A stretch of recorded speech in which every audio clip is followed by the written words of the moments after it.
നമസ്കാരം. T tarot reading മലയാളത്തിലേക്ക് എല്ലാവർക്കും സ്വാഗതം. ഇന്ന് നമ്മൾ നോക്കാൻ പോകുന്നത് നമുക്ക് ഉടനെ വരുന്ന ഒരു മാറ്റത്തെക്കുറിച്ചാണ്. ഒരു 1 കാർഡ് റീഡിംഗ് ആണ്. ഈ റീഡിംഗ് കാണുന്നത് മുതൽ നമുക്ക് വരുന്ന മാറ്റങ്ങളെക്കുറിച്ചാണ് ഇവിടെ സംസാരിക്കുന്നത്. എന്തൊക്കെയാണ് ആ മാറ്റങ്ങൾ എന്ന് നമുക്കൊന്ന് ജസ്റ്റ് നോക്കാം. ഇത് നിങ്ങൾ കാണുന്ന സമയം തൊട്ട് നിങ്ങൾക്ക് അനുഭവത്തിൽ വരുന്ന കാര്യങ്ങളാണ്. നിങ്ങൾ പുരോഗതിയുടെയും ഒരു വലിയ മാറ്റത്തിൻ്റെയും സമയത്തിലൂടെ കടന്നു പോകുന്നു എന്നുള്ള അർത്ഥമാണ് ഈ കാർഡ് ലഭിച്ചാൽ വരുന്നത്.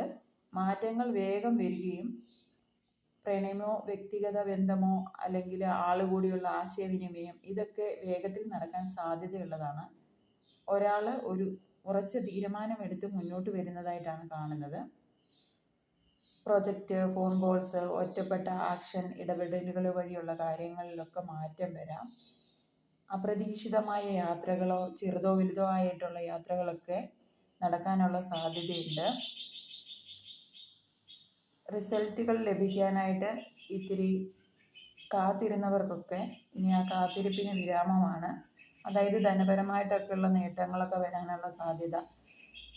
തടയപ്പെട്ടിരുന്ന ധനങ്ങളൊക്കെ നിങ്ങളിലേക്ക് വരുന്നതായിട്ടാണ് കാണുന്നത്. സംശയം മാറ്റി നിർത്തി വ്യക്തമായിട്ടുള്ള ആശയവിനിമയം നടത്തി മുന്നോട്ട് പോയാൽ എല്ലാ കാര്യങ്ങളും വേഗത്തിൽ നടപ്പിൽ വരുന്നതായിട്ടാണ് ഈ കാർഡ് ലഭിക്കുമ്പോൾ കിട്ടുന്ന ഫലങ്ങൾ. ധനപരമായി ചിന്തിക്കുമ്പോൾ വേഗത്തിൽ പണം വരാനുള്ള സാധ്യതകളുണ്ട്. കാത്തിരിക്കുന്ന കുറേ പണപരമായ കാര്യങ്ങൾ ഉടനെ തരപ്പെടാനുള്ള സാധ്യതയാണ് കാണുന്നത്. സാലറി, റീഫണ്ട്, കമ്മീഷൻ മുതലായവ, സുഗമമായ ഫിനാൻഷ്യൽ ട്രാൻസാക്ഷനുകൾ, ബാങ്ക് ട്രാൻസ്ഫർ, ഓൺലൈൻ പേയ്മെൻറ്റ്സ് തുടങ്ങിയവ തടസ്സമില്ലാതെ വേഗത്തിൽ നടക്കുന്നതായിട്ടാണ് കാണുന്നത്. ഇൻവെസ്റ്റ്മെൻറ്റ് വഴി മുന്നേറ്റം ഉണ്ടാകാനുള്ള സാധ്യതയുണ്ട്. ക്രിപ്റ്റോ, ഷെയർ മാർക്കറ്റ് പോലെയുള്ള കാര്യങ്ങൾ വഴി, അതുപോലെ തന്നെ ബിസിനസ് ഡീലിങ്സ്, പുതിയ ഓപ്പർച്യൂണിറ്റീസ് ഒക്കെ വരാനുള്ള സാധ്യത വളരെ കൂടുതലാണ്. എല്ലാ തരത്തിലും പുതിയൊരു മാറ്റം നിങ്ങളിലേക്ക് വരുന്നതായിട്ട് കാണുന്നത്. ആക്ഷൻസ് എടുത്ത് മുന്നോട്ട് പോകുക എന്ന് പറയുന്നു. ഇതൊരു ഫയർ എലമെൻറ്റ്സ് ആണ്.